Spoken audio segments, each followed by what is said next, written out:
Welcome back to Call Me by Your Game, the podcast where I, your host, Connor McCabe, bring on a guest to hear from them about a meaningful or memorable video game from a particular moment in their life. On the show, you might know that we talk to our guest as much about what made playing that game special and memorable as we will get into the time and place of when it made its impact in their life. This is a podcast about what makes video games special to different people. And a little bit of housekeeping. Up top, is it anything that my guest or I plug on the show today? If you're looking to find those plugs, if you scroll down wherever you're listening or watching, it'll be in a nice little list that I made for you. So whether you're listening on Apple Podcasts or watching the video version on YouTube, then go ahead and check us out there. And you'll see all those links in the show notes, whether it's to an improv show, more podcast crap. I guess we'll have to see. But that'll do it for the housekeeping, and I'll finally introduce my guest for today's episode. Please welcome expert Pop-Tart maker, Evan Cleaver. Evan, welcome to the pod. It's good to be here. Thank you for acknowledging my expertise in the area of Pop-Tarts. Not a lot of people recognize me for it, and as upsetting as it can be, it's all worth it when I finally get the recognition I feel like I've worked hard for. It definitely sounds like you've been through the ringer when it comes to, the journey as an expert Pop-Tart Yeah, maker. yeah. Um, Honest question for you. Then this might be, if you got to dive into this more, you let me know. Mhm. Do you have a favorite flavor of Pop-Tart, like a go-to? I do. It's a toss-up between strawberry and cinnamon. Okay. Now, yeah, the cinnamon hits hard. It Hmm. is a delectable treat. I know exact. Now, here's the thing. If you want the cinnamon, I would really recommend you go with the microwave Okay. for the heat up experience. You want that cinnamon to be soft and sugary. What I would do is I would split it in half and I would eat one half uh, and then the other. So Okay. yeah, it's sort of like a top of the muffin to you. You know, you take off if you want to have the top of the muffin, it's a completely different experience. That's Yes. what I appreciate about the cinnamon one. Strawberry, you need to put it in the toaster. You want the edges of the strawberry one Mm. crisp, and you probably want to spray it with some, I can't believe it's not butter or parquet, Okay. or rub some margarine on there to get it just add a little bit more pop to it. So yeah, that's, hey, I'm not here to brag, but I know a thing or two about how to make a good Pop Tart. All That right. was So that was no joke. You weren't kidding. I don't think someone could have even improvised an answer that clever. That is so good. Dude, I happen to also love strawberry. I also really like blueberry. And I'm sure genuinely after talking about this, I'm probably gonna go on a Pop-Tart kick after having you yeah, on. you should. I never had heard the butter technique except when Amanda, whose whole family is from the South, talked about that, and I was like, "Is this just a Southern thing?" Like, because I've never knew you could legally put butter on a Pop Tart.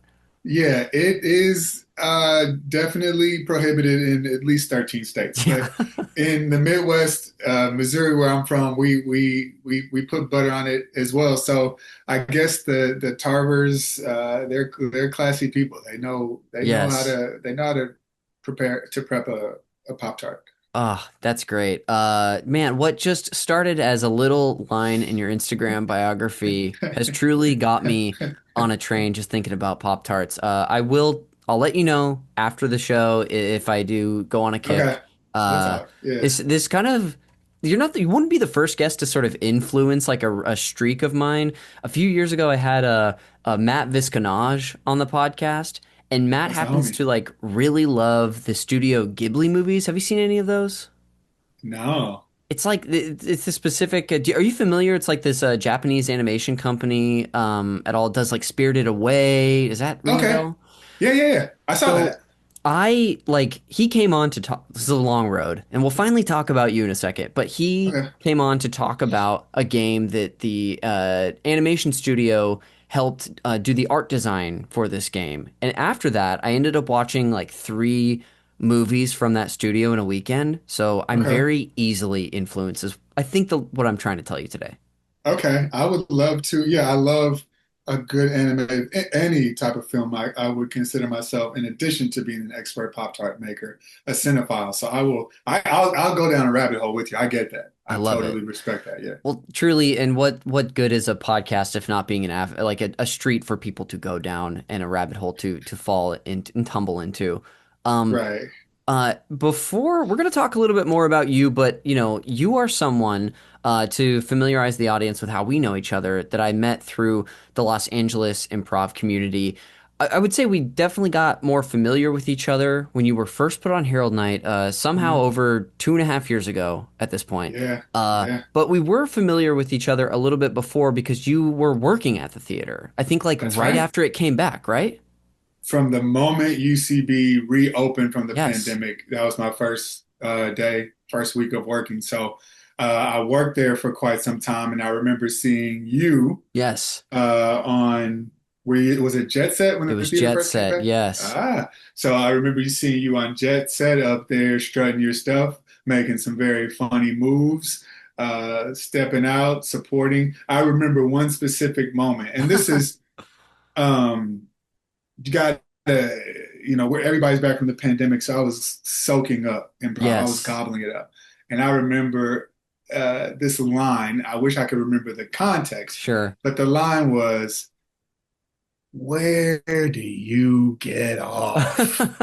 And the audience lost it just like that, and I was in the audience losing it with everybody. Such a well delivered line that with great acting behind it. So that is my first memory Oh, of that's Connor. great. That's my first Connor memory. Yeah. I try to do this on the show when I can, is like remember the first moment of like someone coming into my vision. But this is sort of fun to have the reversal is I'm getting the first time when I came into yours. That's But right. so I just remember seeing you and interacting with you, at the theater a bunch. And then once the new team shook out, suddenly I see this person who I've like casually said hi to for like 6 months is on a team and we got to know each other a little bit that first year, but then since then, especially since I was removed from Herald Night, you and I have we've it's like we started another bridge, which is playing Yeah, Sunday basketball together every that's so right. often.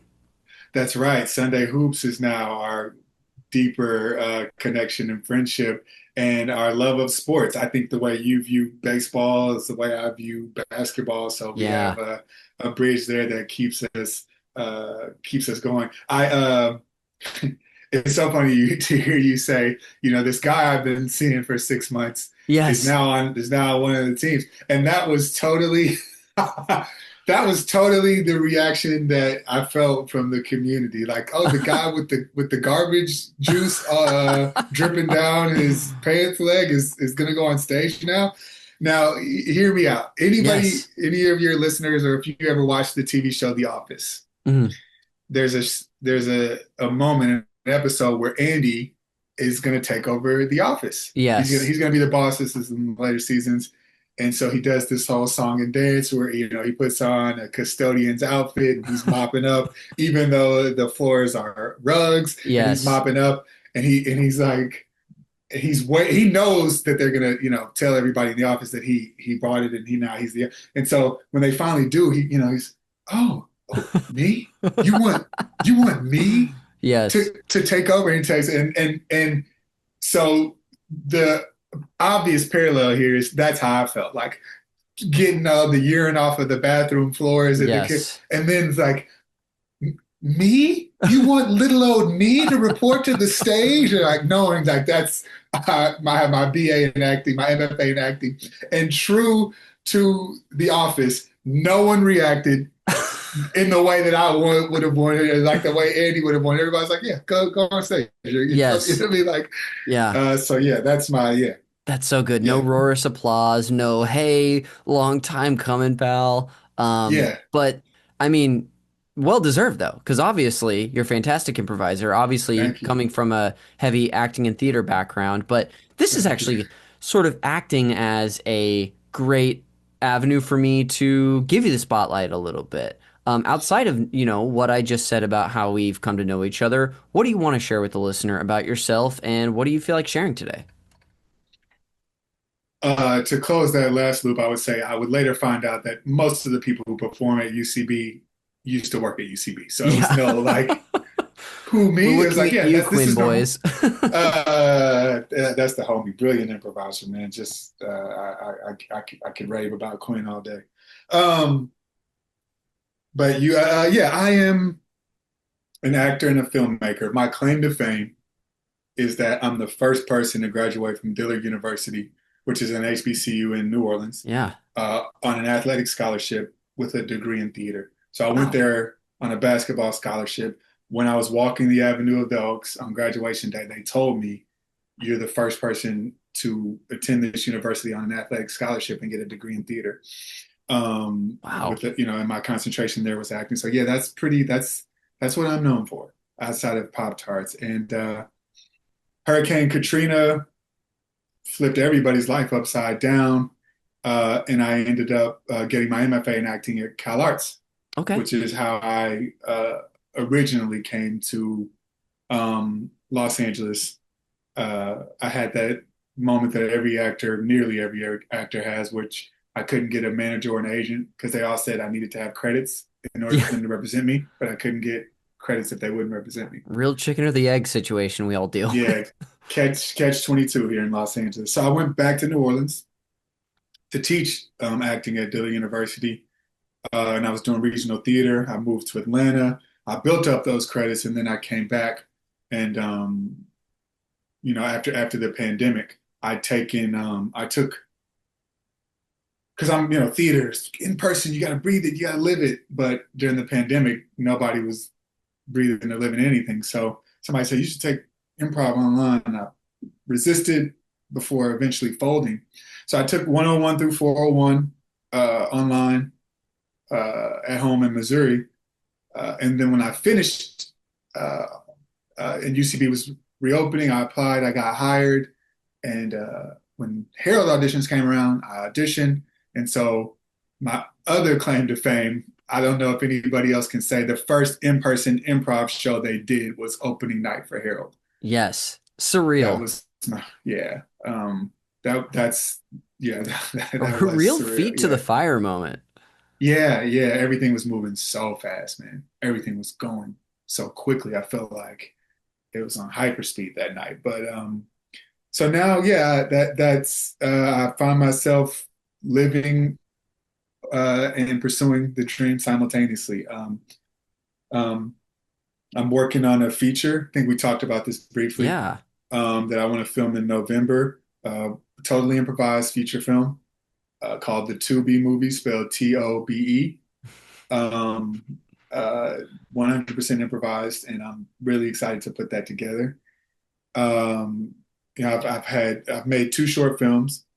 One of them is called Cody Switch, which is up on YouTube now. It's a 9-minute film that played at an Oscar qualifying festival, and I'm excited about using what I learned in making my shorts and applying that to my first feature.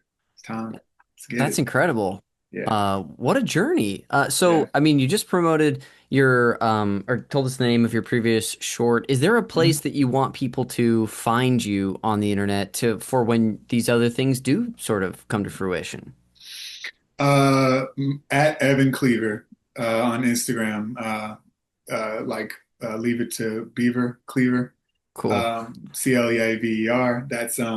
Yeah, I think everything that I do pretty much it winds up on my story or a reel or a post at some point. And I also keep stuff updated on. I have another one, Evan the acting coach, because I still teach acting, um, as a day job. So I'm happy Cool. that all the money I make is either from teaching acting or acting myself. But that's where you can find me. Check me Cool. out. I will keep you. Whoever follows will be updated on the life and times of me. Awesome. Well, I'll put a link to your Instagram in the show notes and then Okay. also whatever your next, power of attorney show Yeah. is that you all have coming up. Um, Well, we're going to talk pretty soon about your general history with video games, but before we do, will you introduce the game you've brought on for the main event later and call me by your game? The video game I'm bringing to the main event is NBA Live 96. Can't wait. That's it. Really excited about this. And I know we're focusing on, or at least I sort of like have directed us to focus on 96, but if there's other things you want to share about the rest of the series, you'll have the green light to do that too. It's a Okay. series that I have a little experience with, so we can chat about that. But when it comes to your general history with video games, what are some of the earliest memories that come to mind? This could be a time where you were playing something or even watching someone else play. Believe it or not, I have brothers that are twins. Um, they're 10 years older than me. So I remember Atari being in the house. Okay, yeah. I remember Frogger. Has anybody ever come on and talked about Frogger? Frogger has been just left out to dry so far. No Frogger talk.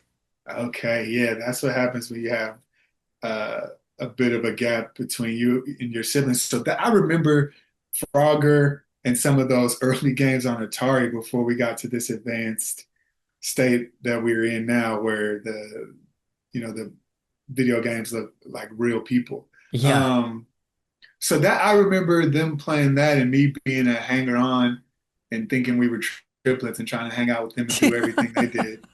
Even though I couldn't really or didn't really play. I just remember being in my brother's bedroom with them playing. And I also really loved arcades, man. I really Okay. loved going to arcades. Street Fighter, Mortal Kombat. Um, and to this day, it's hard for me to walk away from Pac-Man.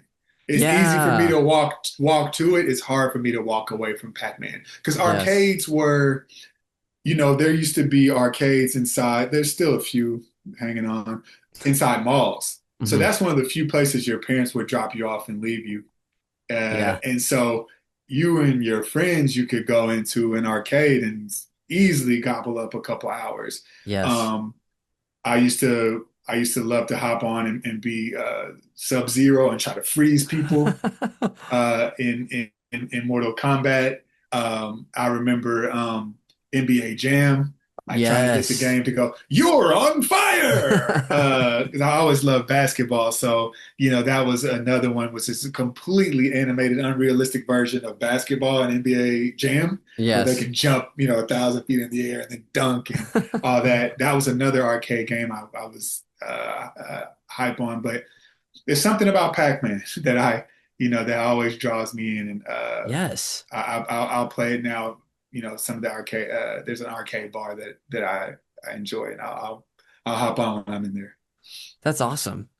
When you think back to this time of going to the arcades as a kid, do you remember like the specific arcade and where it was Mhm. in your hometown? What was it called? Yeah, I used to go to Ward Parkway Mall in Okay. Kansas City, Missouri, where I'm from, and I wish I could remember that. To me, it was just the arcade, but I Yes. remember the mall, and the arcade is not there anymore, sadly. Dang. Um, yeah, they try to probably prevent kids from hanging out in malls. Now it's Yeah. elderly people doing laps around them. Yes.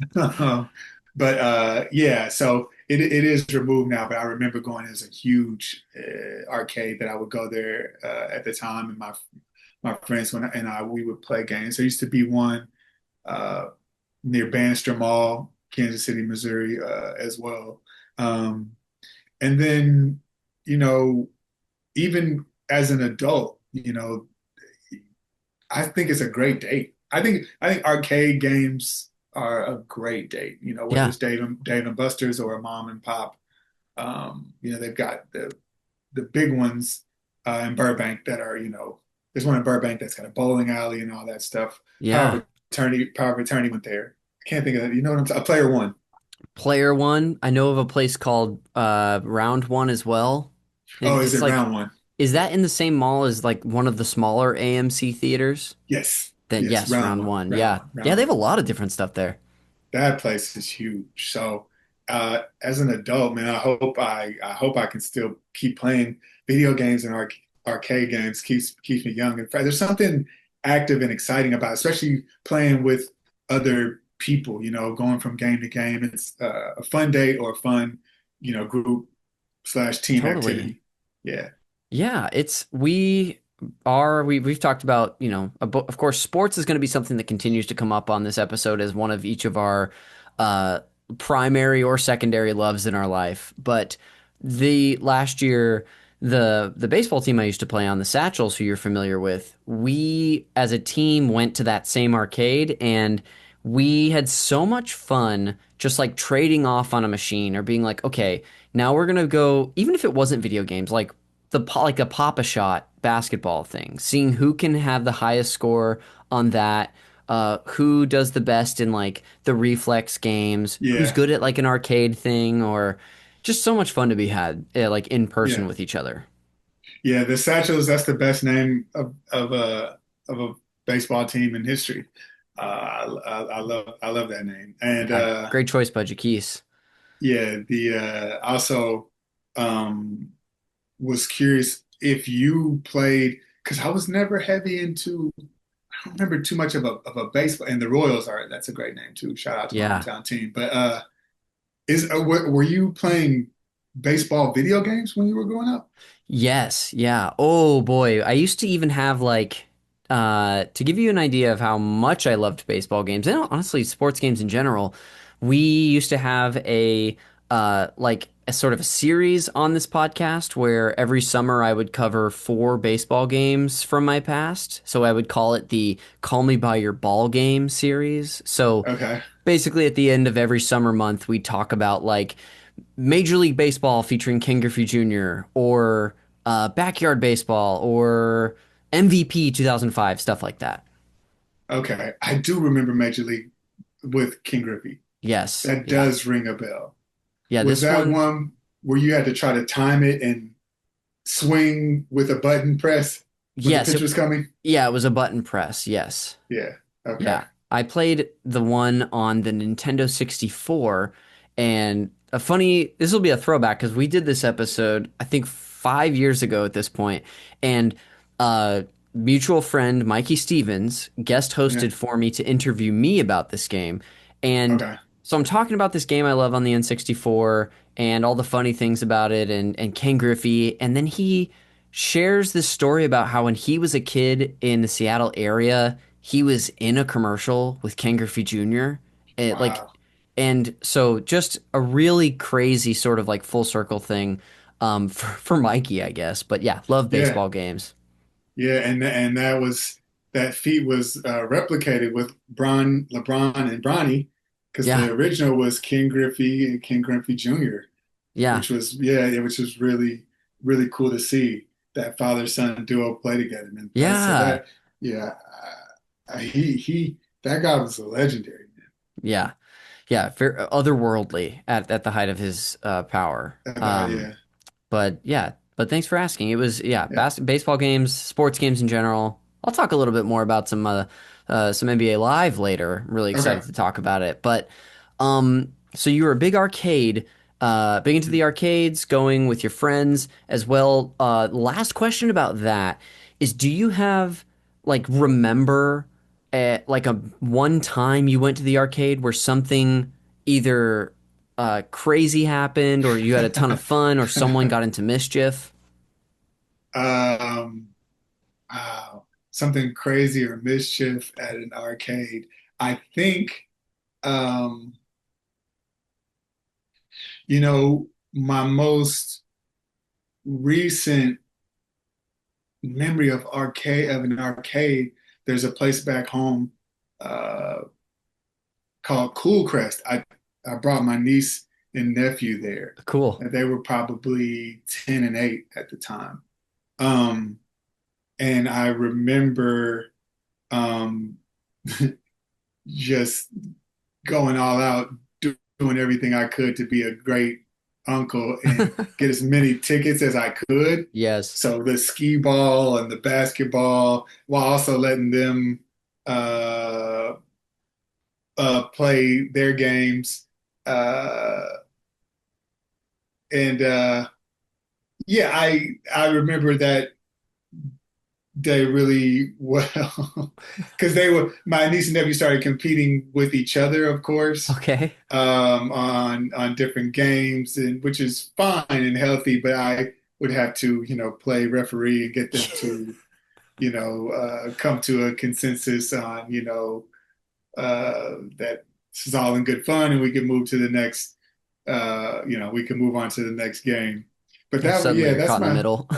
yeah, caught in the middle playing referee when I'm every bit as much into these games and I want to play the games myself, but I'm having to monitor and be the adult when I'm when I can clearly understand how someone could be like, oh come on, what'd you do? Grease this skee ball? That throw should have gone for 50. Um, but that was a good memory. I love that. Also basketball, the quick toss one. Oh yeah. Uh, I if I'm on a date and we're doing that, I feel like I have to win that. I have to, even though it has nothing really to do with real basketball. Truly, yeah. The goal is 5 feet away. You've got these tiny balls. None of it is regulation for a real basketball, but I feel like that should be the one area uh, that I win. Um, yeah, so that's something I always gravitate to is like Yes. is playing the basketball. Like basketball is one of my things. I Yeah, have to prove to you that I am good at it, and unfortunately, this is the avenue I'm going to do it. yeah, yeah, yeah. And people who know better know better. I mean, you could.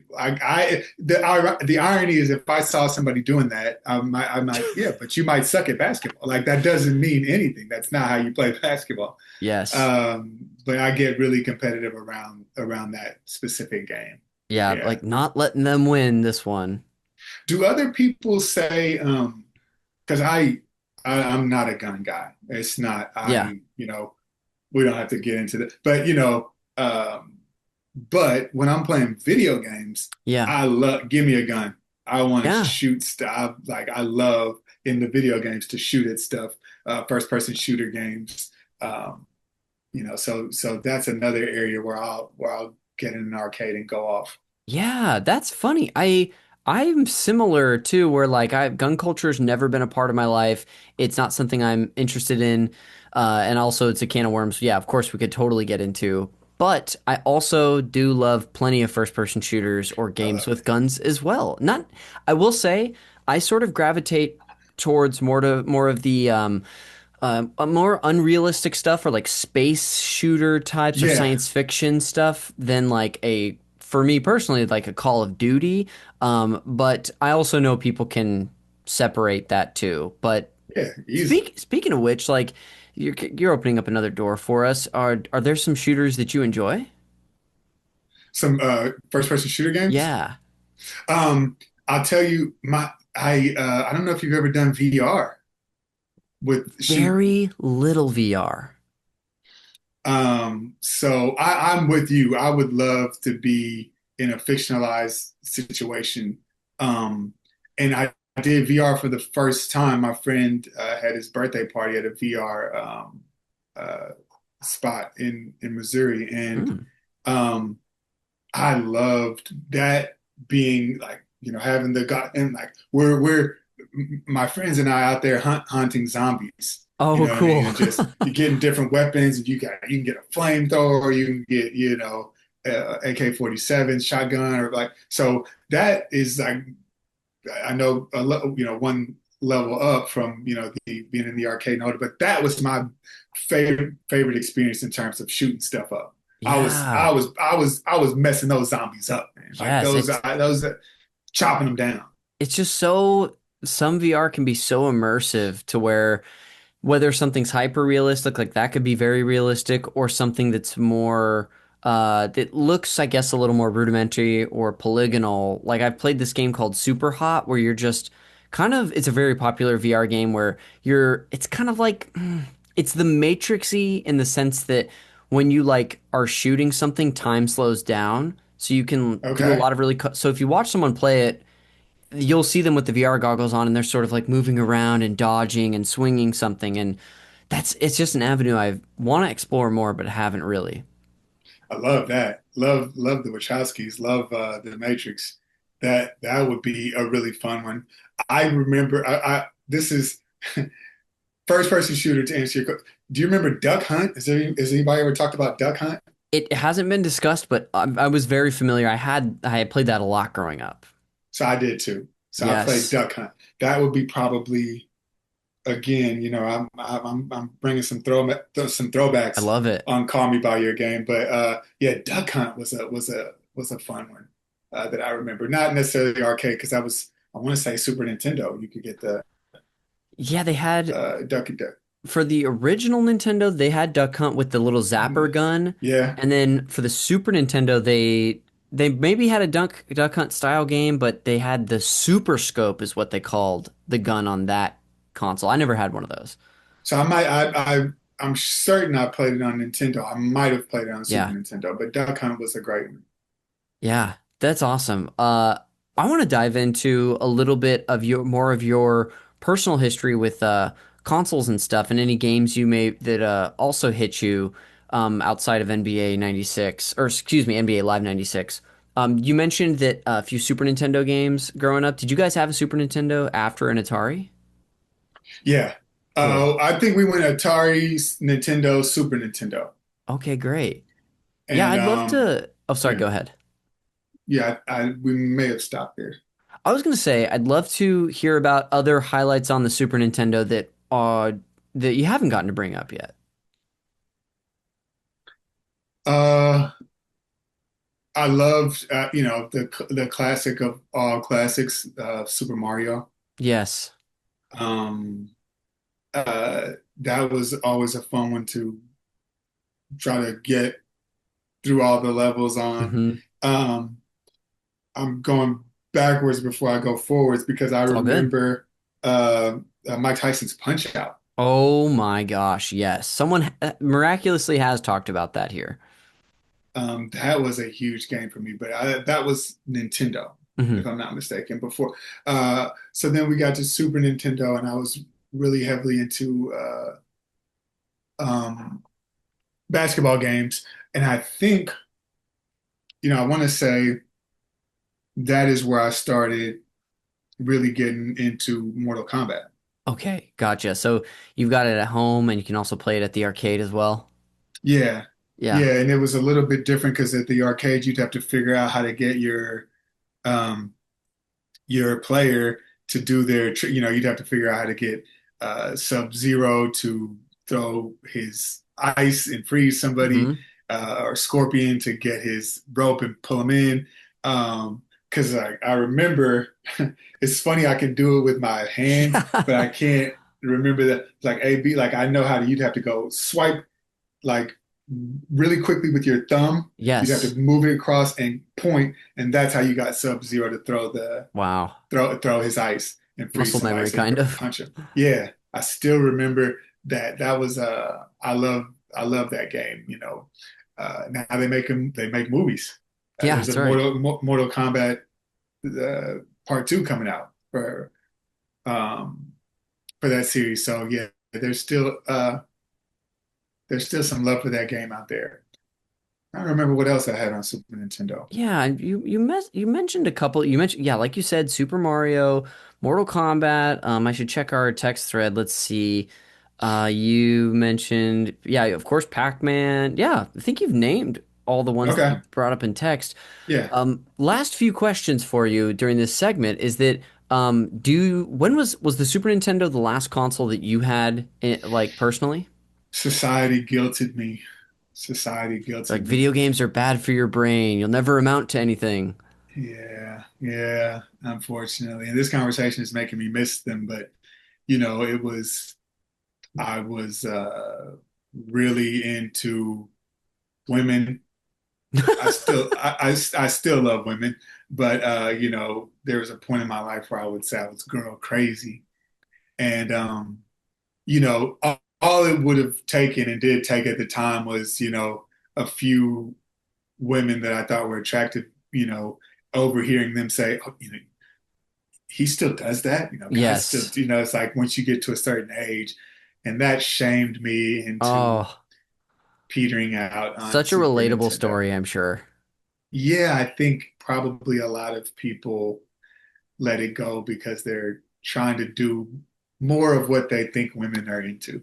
Yeah, yeah, totally. Like almost have like an appearance that, yeah, exactly. You think that that someone would think is not necessarily acceptable, but is desirable, maybe.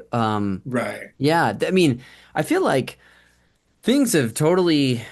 I'm sure there's still some of that stigma around today, for sure. But because video games are more of a sort of ubiquitous part of our lives, I feel like that has changed a bit. But definitely when we would have been growing up or like aging into, going through puberty and getting into high school, that was way more of a real thing. Yeah, in high school for sure. Hmm. That was more, who's still playing video games, who's, Yeah. found another form of entertainment, and it became this, hierarchical uh, situation where, I felt like in high school, only the nerds were still playing video games. Yes. And now everything's flipped because the nerds are the popular ones in the way they dress and the way they speak and the Yeah. way they relate to the world. Everybody wants a nerd now. That it's nerdy, it's Yeah. cool to be nerdy now. But at the time, you know, did not want to be nerdy. I think that was a huge reason For I sure. stopped playing. Yeah. Yeah, that makes so much sense. Well, then to close this out, you can answer one of two questions, or both if you feel like it. I would like to know, since video games aren't like a significant part of your life, currently, when was the last time you either played a game that stuck out to you, or that you saw or heard of a game where you're like, "Ooh, I would love to try that someday." I did a play called In Love and Warcraft. Oh, Um, written by Maji Shakur. She's a phenomenal playwright and screenwriter. She's penning uh, she's got a Nice Indian Boy. Is a play that she did that I hmm. believe she made into a feature, and she's penning the new Sister Act movie. Oh, wow. Just an incredible writer, and I was fortunate enough to do the world premiere of her play in Love and Warcraft. I played Raoul, the romantic lead, and so for that role, it was really cool because I got to play WoW. I got to play Oh, World of Warcraft, interesting. and I could say, "Oh, I'm working." Yes. I was at a regional theater, um, the Alliance Theater. Shout out to the Alliance, great regional theater, and so I would get to, so there was that loophole where I could, hey, this is part of my job. I need to hop on WoW and figure out what these characters are feeling and experiencing and what they're Yes. seeing. So I played World of Warcraft in order to prep for a role Dude, in a play. Yeah, that is such a unique like story on this podcast. That's so great. I don't know if anybody else can say probably I mean, we've had game developers on, we've had people who have probably been involved with game movies or shows, but like to have needed to play a game to prepare for a role in a yeah, play is so unique. yeah, yeah. It was a lot of fun. The play is really fun. And then I'll have to send you the pictures in case you want to add it to the post. Oh, And then sure. because at the end of the play, spoiler, not too big of a spoiler, but it's called In Love and Warcraft. At the end, towards the end of the play, my character goes in WoW to um, to get his girlfriend, so he can talk to his girlfriend. I And see. so I dressed up as if I were in WoW, and you had to do all the Some movements. character, yeah. Yeah, and Paladin, but yeah. So I had to learn how they move because that was, towards the big romantic moment. I go in the game. So yeah, Interesting. That's great. I mean, it's World of Warcraft seems it's a game I barely ever touched because it seems like the commitment to be into it and to play it is large, or the requirement rather. But I love that that's one that story is just so good. yeah, Well, dude, Evan, Thank you for sharing about, your history with video games. This has been a lot of fun. We just learned even more about you. Yeah, thank you. Thanks for having me. Yeah, this is bringing back a lot of fond memories, so Yes. I'm happy Hopefully, to we've be here. just Yeah. started to get those engines churning before we come back and talk about NBA Live 96 after the break. So, Evan, I'll see you on the other side.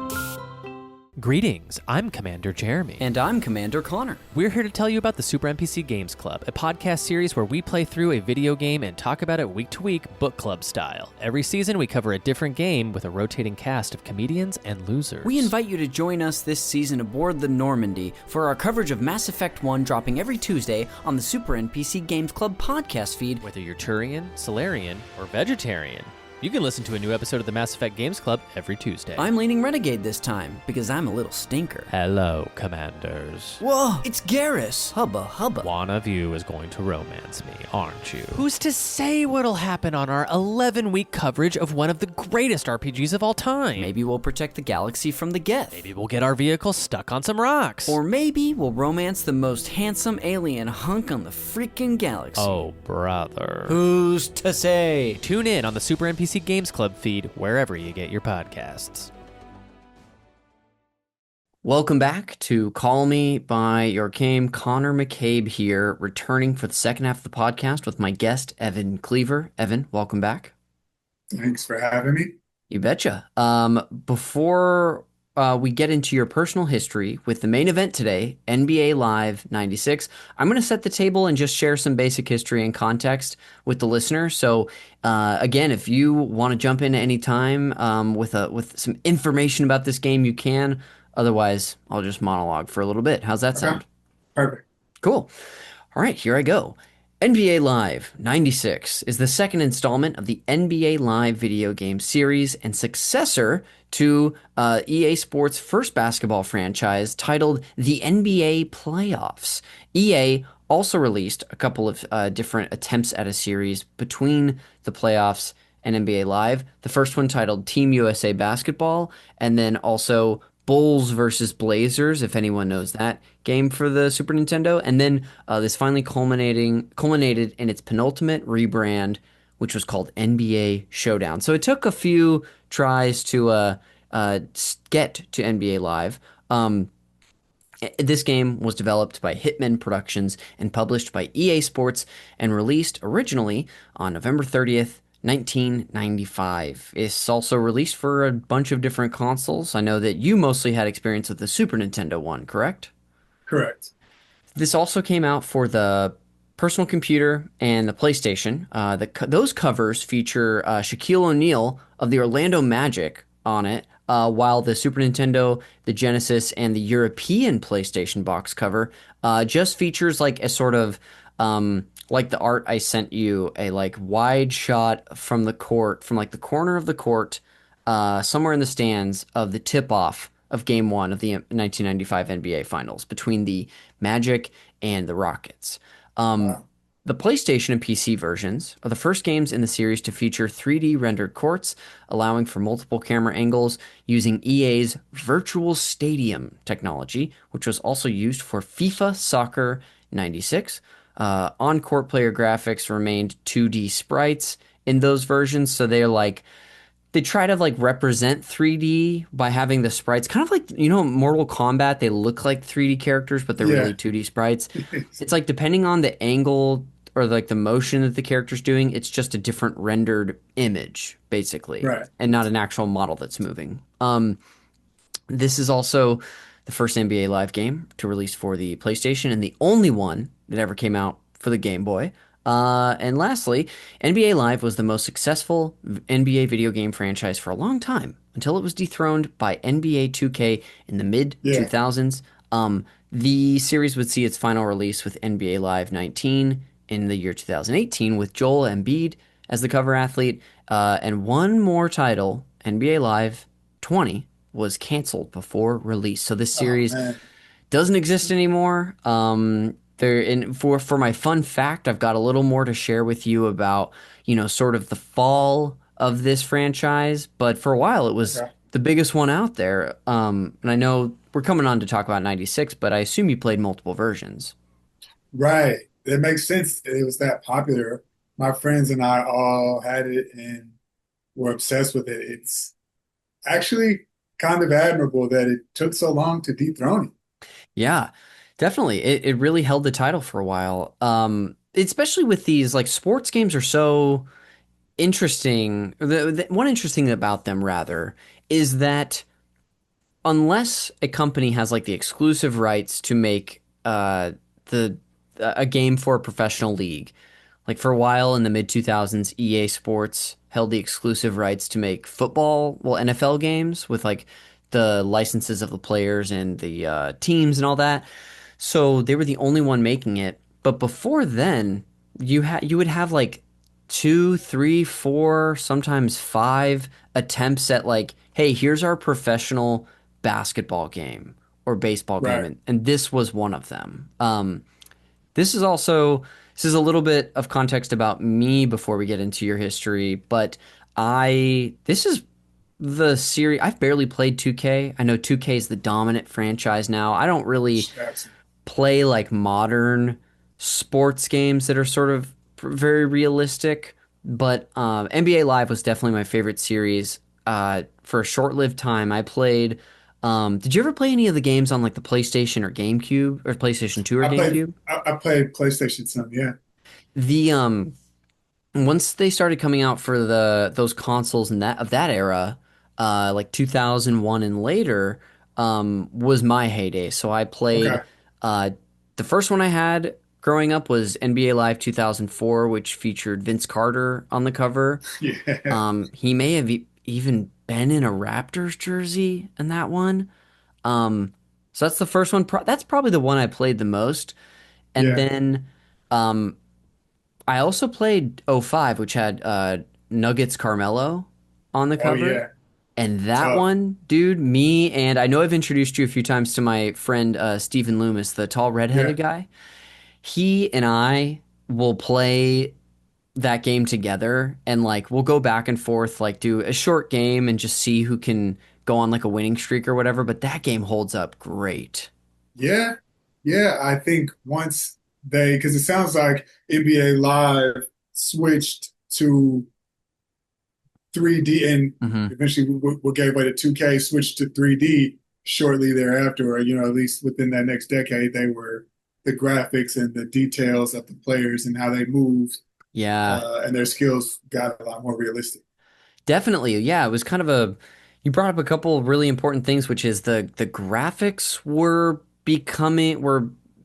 as good as they ever were, and they were also sort of figuring out the gameplay for a 3D space, I think. So, Yeah. which is why it just took a few iterations to get great. But then, anyway, I love those games. And the last thing I'll say about '05 is that it introduced a few really cool features, including the All-Star Weekend feature. So Yeah. sometimes we'll just do a three-point shootout where he's like Steve Nash and I'm Peja Stojakovic or Ray Allen or something like that. Um, but yeah, NBA Yeah. Live, I love it. I feel like when I was thinking about this going into this episode, and I was like, oh, if, the premise of the show, sort of like the guest coming on and sharing with me a memorable game experience from their past, like I will often talk about briefly if I have experience with it, but I'm feeling inspired to sort of frame it up moving forward by like uh as its own sort of segment. Like, what's Connor's experience? But I don't have it figured out today. We kind of just got a sloppy version of it. But Evan, I'll Yeah. be having to give your episode credit if moving forward I have got something like that. I think you found it. I think so I will take the credit as being the the beta version of what's Yes. Connor's experience with the game, because I think your listeners, followers would love to hear your orientation to it as well, Yeah. because you do have more of a panoramic view probably than most of your guests. Yeah. Yeah. I feel like oftentimes that can be true. Yeah. Well, now that we got the beta version going, I'd love to hear. Oh, were there any details you wanted to share, table setting wise about NBA Live 06 or 96 rather, before we jump into your history, or do you feel like we like set the table well? I think we set the table well. Yeah, I think Okay. you like a good point guard. You Yeah. you passed it off and set everything up. And that is the noise I make as I'm making a sloppy pass across the court, or leaving you with a grenade as the shot clock that we don't play with expires. Well, great. I want to dive into finally your experience with the game. Do you remember NBA Live '96 coming into your life, or at this point is it just something that was there at some point in your childhood? It seems as though it was just there, Yeah, but I there's a really good chance that I asked for that for Christmas. sure. Would have been my Christmas gift. And um, I didn't have a TV in my bedroom, so I got to set it up in the family room with the biggest TV. Ooh. Um, yeah, and I remember turning it on and getting excited because they would say EA Sports, it's in the game. Oh, Uh, I love that it's there even as early as the Super Nintendo version. yep, yep. And that was, right when that is every bit as synonymous with me as, when you press the button on Netflix and it goes, dum dum. Yes, You turn it absolutely. on, it's in the game. Yeah. That they had that branding down way before, DJ Khaled was saying another one. They knew how to brand and make sure you knew whose game you were playing. Yes. And that was big. The biggest house in the t uh the biggest TV in the house. I got to play NBA Live '96 on in our family room. Sort of the silver lining as a kid, like it took I don't think I was 13 into or didn't I did not have a TV in my room until I was 13, and basically it was because my parents got a new one, and so I got kind of like the one I was showing you earlier in this Yeah, room. I got like a crappy tube TV with a VCR, but it was good enough for me. yeah, Before then, the silver lining was okay, well then they let me set it up in the living room with the biggest TV. That's right. not so bad. Yeah, yeah, that's perfect. Also, now that I just now realized this is insane. All these years later, they could monitor the games I was playing and how often I was playing. Yes. Yeah, there's something They that could worked have for them gotten me too. a TV. Yeah, Yeah. they could have gotten me a TV, but that way they knew exactly how long I was playing and what I was playing because there were some really violent games. Yes, for sure. That was a whole controversy, in high school, the violence. So it worked out for both sides. Yeah. That's realization you're gonna that you've just had a reckoning with. Yeah. Okay, great. Well, so we've got an idea of like how it came into your life. When you think back to this title, what are some of the first details that come to mind of you playing Live 96? Well, growing up, I always wanted to be a basketball player. I wanted to play for the Lakers and retire and do movies. Wow. Have simple plan. Anybody could do. But that was my goal. That was my plan. But it's interesting because Magic was my guy, Well, there and then I could see how that was an ideal path for you then. right, and Yeah. then later Kobe was my guy. But what's interesting is I was thinking about this because I knew I was coming on, Yeah. and I didn't play with the Lakers because neither one of those guys was there at the time. So Oh, I had a a cheat code, or Kobe might have been on, but he wouldn't have had the superpower in his. He wouldn't have sure. had 99s across the board. So I played with the Bulls, which is All the cheat code right. at that time. Which is the cheat code at that time.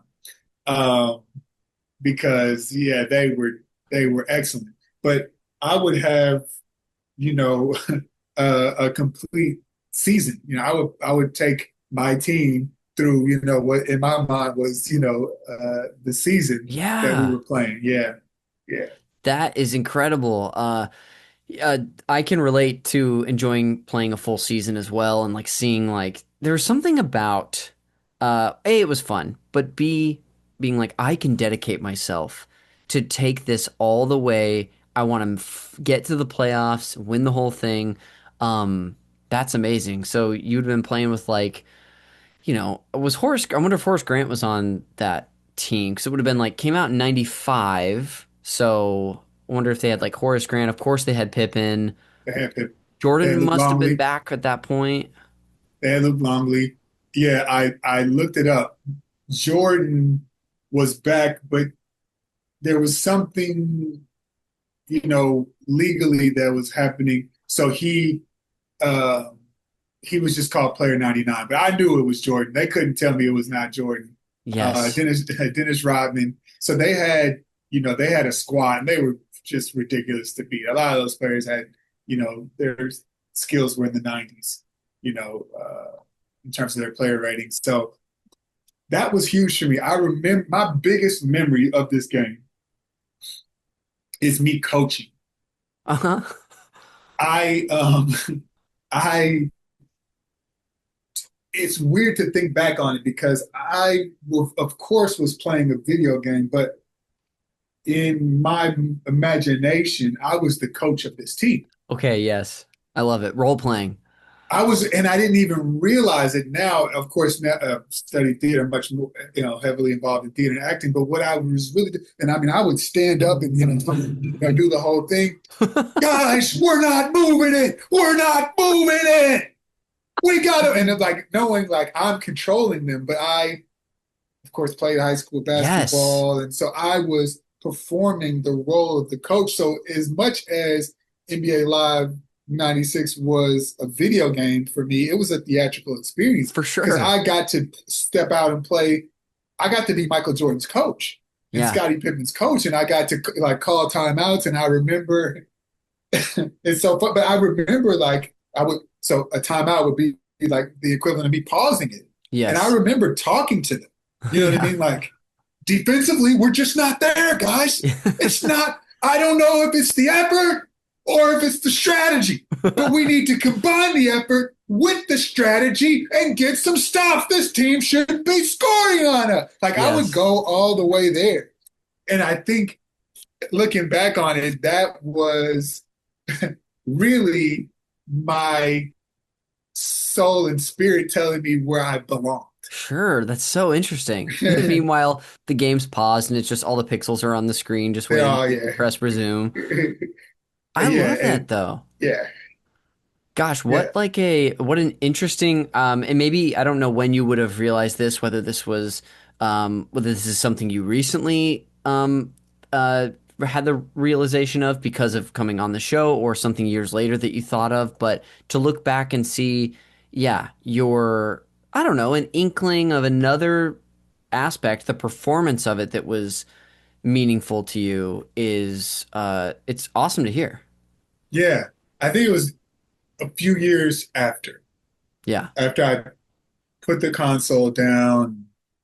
I think I realized I was performing the role of a coach. I would bring a chair to the family room because I wouldn't sit in the couch. Yeah. I wouldn't sit on the couch and play because coaches don't sit on couches. So I would Yes. bring a chair and put that in front of the TV.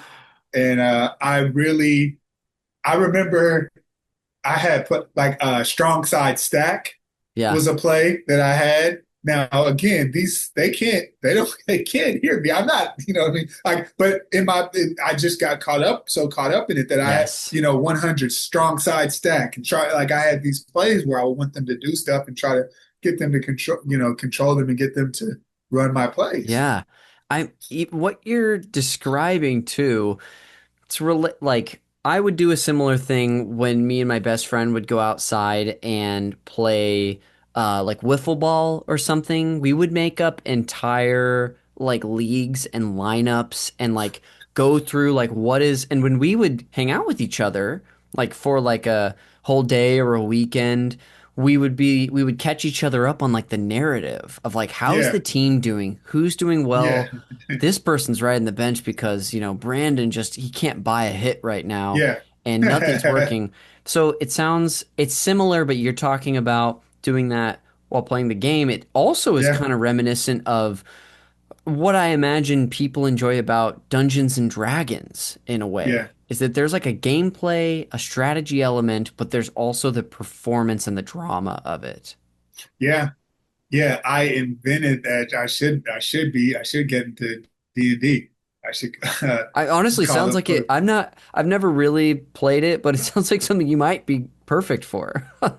yeah, those D20 folks are so talented and Yeah. hilarious. And yeah, but there's probably games that are a lot more natural fit than me forcing myself as a character into the lives of the NBA Live 96 guys. Yes. Ah, I love that though. But do you remember at all when you would have been taking this team through a whole season? Did you make it to the finals? Did you win a championship? Can you remember back that Oh far? yeah, yeah, we did because I very rarely lost because Yeah. of the time and uh, effort that I put into getting good at the game. I was very good at it, and then I had the most talented team. I mean, those Bulls teams were breaking records. 72-10, which of course the Warriors broke not too long ago, but the Bulls won the championship when they went 72-10. So I was, you know, obsessed with the game, Yes. playing it at any moment I could. That combined with how high the player ratings were, I rarely, if I don't even, yeah, I rarely would have lost. Okay, cool. I love that. You had mentioned earlier like a small detail, like remembering the opening title of EA Sports and the soundbite that came with it. Are there other quirks that you can remember back about the game, whether it was a way that you liked to play, a certain shot you liked to take, or anything like that? Yeah, I think um, we've made such advancements now, but even then, I realized that one of the quirks of the game was the players are so much more fluid, Yeah. than, than NBA Live 96 allowed them to be. And like passing to Yes. somebody and not quite having the sauce on their moves that Hmm. I was playing with that player for, that I'd come accustomed to and to know and to love, with how certain players moved or how they finished around the basket. So video games just hadn't, and now I just had another realization. Yeah. This is crazy. I think that's another reason I stopped playing. Okay, yeah. Like the sort of rigidity of the players and how it had made advancements, but wasn't quite emulating what you would see on TV. Yeah, I just had another light bulb Yeah. because I think the disconnect between, and obviously they fixed this now, the disconnect between experiencing a basketball game, playing, Yeah. watching live or watching on TV, and Hmm. what I was dealing with, I think I wasn't able to reconcile it long enough in my brain. I think I wanted my experience to be closer to reality. Yeah. And I just now realized that, yeah, because it wasn't quite what I would have expected or hoped. Quite. That that makes sense. There's Yeah. something that I with the advancement like we've been talking about in video game technology, whether it be graphics, gameplay, the marriage of the two, I can remember playing games growing up. Like one example I can think of specifically where the graphics themselves were not very good. It truly was just several pixels moving on screen, but I bought into the world was the original Pokemon games. There Okay. was so much more filling in of the gaps of what was on the screen with my imagination, kind of like you were doing with, playing the coach. Um, but at some point, it's understandable that someone's going to want more or want it Yeah. to, yeah, better represent the version of it that is, I don't know, your favorite or the most real. Right. Yeah, I think that was that I will say I won't I will say made it easier to put it there. sure. I Yes. won't say I'll kind of walk back slightly what I said before. I don't think that's why I stopped, but it made it easier to put down. I Totally. think had the graphics been what they are now, my obsession with basketball at that time, if I felt like I were really controlling Steph Curry, Damian Yeah. Lillard, the guys I love, Giannis, Ant-Man, if I really felt like I had a real representation of how to, Hmm. that would be hard to stop playing. Yes.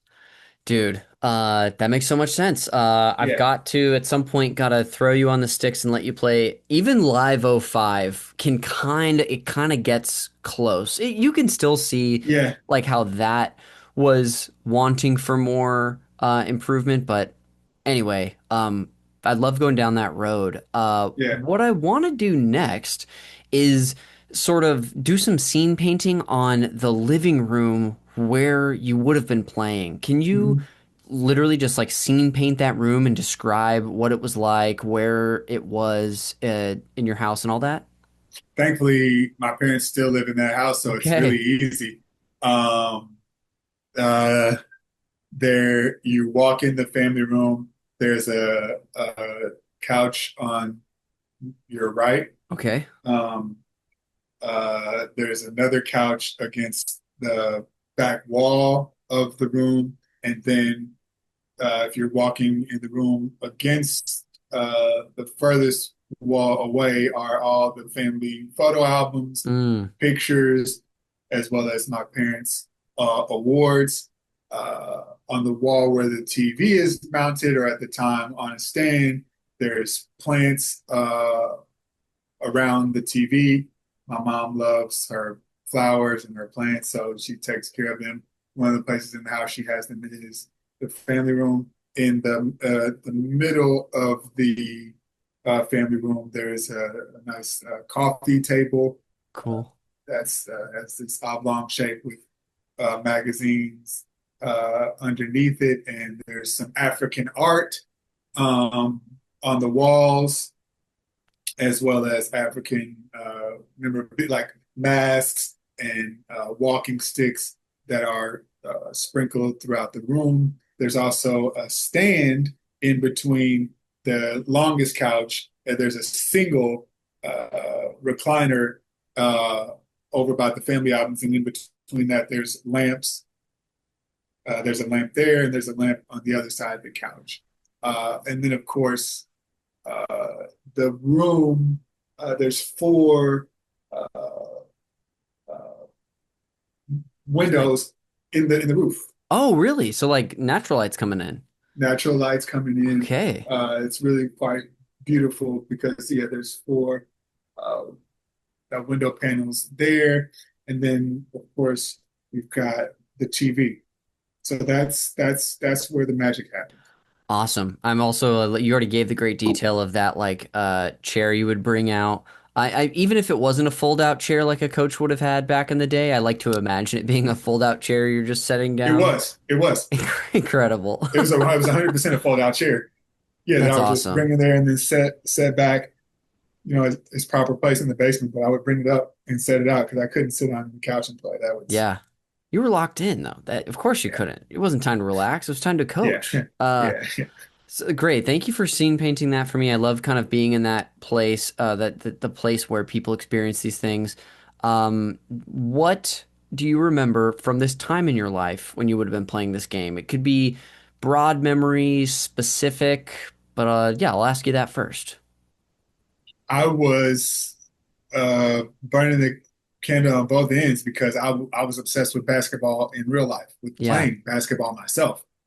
Um, so I played, um, you know, I played varsity basketball even as a freshman in high school, and that's dang. because I played. Yeah, I started Well, I varsity guess you did play in as a college. freshman. It shouldn't be that so much of a stretch, but still awesome. Yeah, I played my first organized basketball game at age 5. So at the YMCA league. So I would at this time in my life, basketball totally consumed it because I was live 96 at home, and if I had a free moment, I was practice or pick up ball, free play, or watching basketball, watching real games in Yeah. person. My uncle Lee was a coach, so he coached at a local high school, so I would go watch them play Hmm. or any game I could find on TV. So I was basketball, and girls. Yeah. That's what I remember dominating my life during this period. Unfortunately, you know, thankfully soon thereafter, books, academics, and theater sort of rounded out those interests a little bit. would start to raise, Yeah. their profile in my life. But yeah, uh, not around the time of NBA Live '96. Yeah, I was heavy into basketball and girls. Yeah.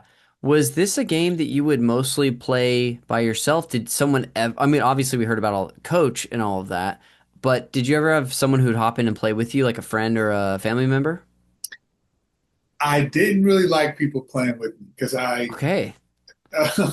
um, I did, have friends that I would play with sometimes. They were, uh, you know, I had, still some of my friends to this day. My best friend, Chris Combs. So I would play live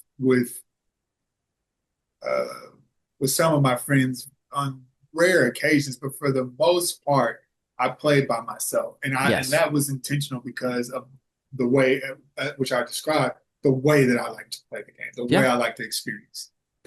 Yeah, that makes sense. We have sometimes people come on and they only played something with other people, and other times it's like a solitary experience, like this is Yeah. my time sort of thing. Uh, I love that. Thinking about this era of your life too, do you have any, and it's okay if it's not from that specific, I guess, year or a couple of years you would have been playing this, but do you have any specific memories of something surrounding the game, whether it be like a game you played yourself out in real life, or like like kind of like we were talking about with the arcades earlier and the Mhm. mischief of it all. Like, yeah, do you have like a specific memory from this time that comes to mind? Uh, Surrounding the game or just Okay, just life? kind of this time. It could be related to the game, but it also Okay. could just be unrelated and in the same era.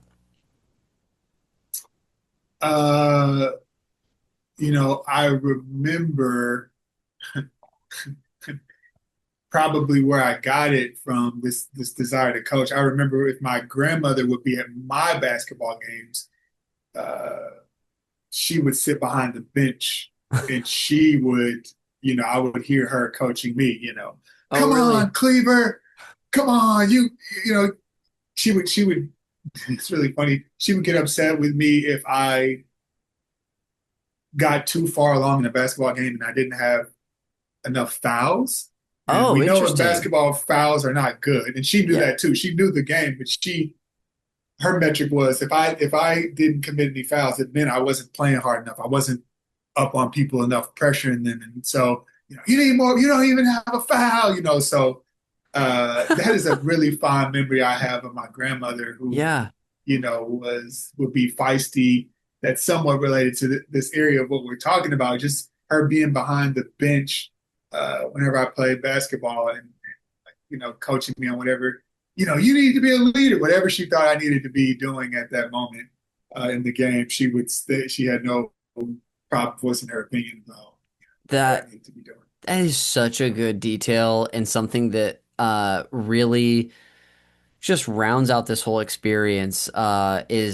Is just like this voice in your ear while you're Yeah, playing too. Because it's so funny. Because of course you've probably got your own coach coaching you, and yet you also yeah, have grandma on the sidelines, yeah, rooting for you, but like pushing you. yeah. Uh, would she go to a lot of your games? She never missed a game. Wow. I don't think she ever missed any of my games. Hmm. Yeah. If she did, I don't remember. I think she was at 100% of my games.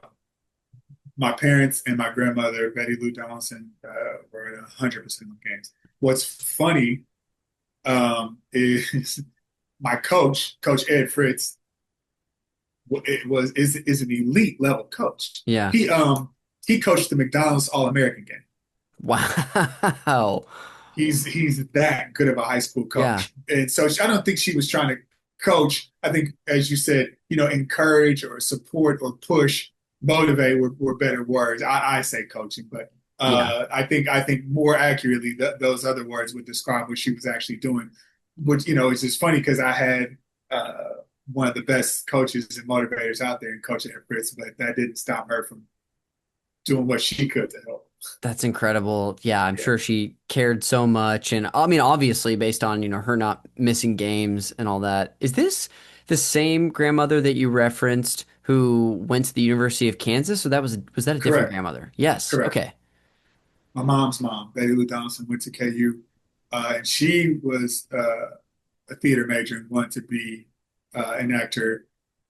Of course, at that time, even now, it's quite whimsical to want to be an actor professionally and make a career of it. Sure. But for a black woman in the Midwest at that time,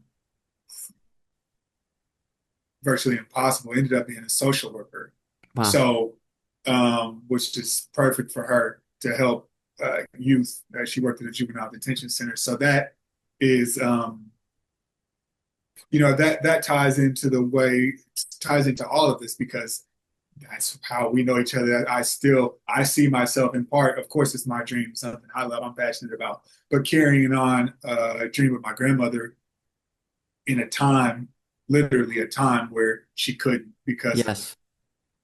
the laws, because of the way society operated. So thankfully now, here I am, Betty Lou Donaldson, all these, decades later, Yeah. making my way as an actor. Yeah. Dude, that's just so cool to hear. There's nothing that I could say that's gonna accentuate that anymore, but that's a special connection. I'm sure that you two had it at a certain point, but also sort of, as you said, or we're implying the legacy that you're able to carry on for your family and for her and the ties you had with sports and acting. That's amazing. Thanks for sharing that, dude. Yeah, of course. Of course. Yeah, that she was special. And I think that is part of the fabric of why I was coaching NBA Live 96 and Yes. why I'm an actor and improv and all this stuff because frankly, I had the luxury to do so. Yeah. And that was not something that um, my parents or grandparents had. Yeah. Amazing. Well, before we close this out and head to the end of the show, I've just got two more questions for you. The first of which is there any detail surrounding the game itself, NBA Live 96, or this era that you haven't gotten to share yet that you felt like bringing up? Um, got I loved my dog. Uh, we had dogs growing up, Marcus and Homeboy. This would have been the era of Homeboy, who was a Cocker Spaniel. He was a good boy. He was a good dog. I'm huge on dogs. I can't wait to get one out here as soon as I can, because I want a big dog. So I gotta have more space to be For fair to the sure. dog. But that era was, yeah, defined a lot by Homeboy. He was a good Was dog. he witnessing a lot of coaches' moments on the sidelines playing that Yeah, game? he would hang out with me in the family room. He uh, he wasn't afraid of my voice raising or yelling. Our dog back home now, Gabriel, he does not like that. If people start yelling, he'll leave. He does not like Aw. coaching. I coach the Chiefs now. Now I coach the Yes. Chiefs on Sundays. So that and they need, they obviously they need me. And Gabriel doesn't like it. He goes in the next room. So yeah, that's another mark of that area. Homeboy would chill with me while I coach the Bulls. That's great. Gosh, we don't get enough pet anecdotes on this Yeah. podcast. So thanks for that. Well, um, yeah, before we do head to the post-show segments that I have prepared for you, would you do me a favor and just sort of wrap up the place that NBA Live had in your life back then? Yeah, this interview is helping me realize how important it was to me because it helped me learn about myself. NBA Sure. Live 96 was a way for me to combine some of my loves. I loved playing basketball. I loved the performative aspect. I love, even now, as somebody who coaches acting or teaches acting, I love feeling like, there was something that I could impart upon these players. So it really was an awesome intersection of everything that I was doing at the time and everything I'm still doing to this day at that moment in my life tied around NBA Live 96. Yeah. Dang.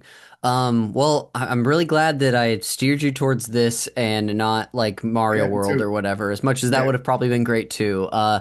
Evan, we got a couple things to do before we go, but thank you so much for bringing on this game. This was awesome to hear from you, dude. Yeah, my pleasure. Well, before we go, and also I wanted to let Coach know that if Coach ever wants to help this player get better on Sundays, just come and talk to me. I'll take any Okay. advice I can get. I got you. The first segment I have to close things out is the Fact Me by Your Game segment, and that's where I'm just going to share a fun fact with you about this video game that you brought Yeah, on. yeah. Um, this I learned about from a video that I'll include in the show notes and in the episode citations called The Fall of NBA Live by a YouTube channel called Soft Drink TV. And this fact I have titled Failed Rebrand Wasn't Elite. Now, after 16 consecutive seasons for the NBA Live franchise, there was a large effort to retool and rebrand the series. This video actually dives into more detail that I'll get into today, but basically, one of the big developers for NBA 2K, this guy left to go work on NBA Live. Oh, wow. And I guess the first game they made, NBA Live 2010, was good, but the sales weren't good enough. And so, Okay. according for EA, so they rebranded it to be called NBA Elite 11. Did you know about this at all? Oh, So I don't remember this either, but this came, of course, after a long slide of the franchise since the high of NBA Live 2005. That may be some editorializing by me. But NBA Elite 11 had a very troubled development period of 18 months, and the home console versions for the Xbox 360 and PlayStation 3 were canceled. They never even saw the light of day. So this game never came wow. out. The only version that did was a mobile port for iOS. And after this failure, it took them like two more failed games that they canceled to come out with a new NBA Live. So it finally returned with NBA Live 2014 with Kyrie Irving as the cover athlete. But I had no idea of this attempted rebrand and I guess the what am I trying to say here? The issues that it brought more to the franchise. Yeah, that sounds diabolical. There's people leave it that, that's really some Yeah. Silicon Valley stuff there. Yeah, Yeah, I had it's no idea. wild. So anyway, there's more that this video gets into with some more of those details, but I thought it was really interesting. That's it for the Fact Me by Your Game segment. I'll lead us into the final one, the game recommendations. Now, Evan, this segment is my forced tie-in to the movie Call Me by Your Name, where I'm going to treat NBA Live 96 as your passionate summer fling that you had in Italy. Mm, Unfortunately, like the movie, things aren't going to work out for you. You've been dumped by the game. And so I'm going to try to help you get back out there, to lift your spirits and okay. introduce you to someone else, a new fling who's going to help Okay. you just kind of revitalize. Okay. But the first question I have for you is, are you ready to get back out there? Yeah. Yes. That's all I needed to hear. So I've got three recommendations for you, all with something Okay. a little something in common with this game. The first of which is if you want another great Super Nintendo sports game, I'll recommend a version of one that we actually already brought up. Ken Griffey Jr. presents Major League Baseball. So this has Not already mad come at up that at today. all. I'm not mad at that at all. I would love that would be a trip down memory lane to see those players, to see those Yes. hairstyles. And I'm a huge King Griffey fan. Yeah, they had, funny enough, there's two different Ken Griffey Jr. games that released on the Super Nintendo. There's this one, and there's also like Ken Griffey Jr. Slugfest, I want to say, and they sort of split off in their own franchises. But that's your first one. Is if you want another Titanic series, a game from a Titanic series dethroned, I'll recommend a little game called Star Fox. Did you ever play Star Fox on the Super Nintendo? Oh, tell me about Star Fox. Star Fox is a space shooter. It's not a first person shooter, which funny enough we were talking about, where you're in essentially like an X-wing from Star Wars. You play this character named Fox McCloud, who's literally a little fox, and it's just like a 3D space shooter where your ship kind of moves around, you fly Okay. forward and you shoot at objects. But that series now is seemingly dead in the water. Nintendo hasn't done anything with it in, I think, over 10 years. So Okay. that's another one for you. And finally, Okay. if NBA Live was too real and you rather, if your game is going to be like not, if it's not going to live up to your standards, you'd rather it be goofy and weird, I'll recommend Space Jam, the video game. Did you ever play this back in the day? I might have dabbled in Space Jam. I have a vague memory of Space Jam, the game. Did you see? You had to have seen the movie growing Of up. course, I saw the movie. Yeah, Yeah. that movie. Always like to tell people that it came out around my birthday in November, and we went and saw it like for my birthday with me and my mom, my dad, and my sister. Best birthday ever. But the game, they released it on PlayStation and the computer, and I had it on the computer, and it's it's not like a movie game that you would think where you're playing through the whole story. It's really just a basketball game where you choose your squad of Looney Tunes and or Michael Jordan and you face off against the Monstars. They have a mini game where you can go into Michael's. Do you remember the scene where like I think it's Bugs and Daffy go into Michael's like trophy room and try to get his Yeah. equipment? There's a mini game like that where the dog's running around trying to get you, but by all accounts, according to critics, this game sucks. Okay. Um, but I had fond memories of it. So, your recommendations to recap, we have Ken Griffey Jr. presents Major League Baseball, Star Fox, and Space Jam, the game. That'll do it for the Rex, and that'll bring us to the end of the show. So, before we go and plug whatever we want, once again, Evan, dude, thanks for taking the time to do the show today. My pleasure. This has been a blast, a trip down memory lane. I learned about myself on Call Me by Your Game, and I learned more about video games in general. So this has been a fun one. I love it. Well, on your way out, I know we plugged some stuff up top, but where do you want the people to find you on the internet? Follow me at Evan Cleaver on Instagram, Evan D. Cleaver on TikTok, and go watch Cody Switch with Cody Switch with a K, Kody Switch. It's a 9-minute short film that I'm really proud of. Played in a few Oscar qualifying festivals, and it's on YouTube right now. When you're home, put it on as big a screen as possible, and give it a watch. Tell people about that. Dude, can't wait to see this. I just pulled it up. 2022 release date. I've got the IMDb here. I'm familiar with the writer, director, and one of the stars. Dude, I'll put a link to the YouTube version of your movie as well in the show notes. But without further ado, I'll just anything that you've plugged or I'll plug right now, I will put in a link below. And here's a bunch of plugs from me. The cover art for Call Me By Your Game is done by the artist Glenn J. His Instagram is also in the show notes, so if you want to follow him and see the other cool art that he makes, there's a link in the show notes. The podcast is produced, edited, and the original music is done by Jeremy Schmidt. If you want to thank him for his work on this podcast, you can go ahead and check out his Video Games Comedy Show wherever you get your podcasts. You can follow us on social media all over the place on Blue Sky, Instagram, and YouTube, which if you've been listening on the audio version, folks, there's a beautiful YouTube version, a video version of this podcast where us two handsome fellows are all over the screen. So go ahead and give us a follow there.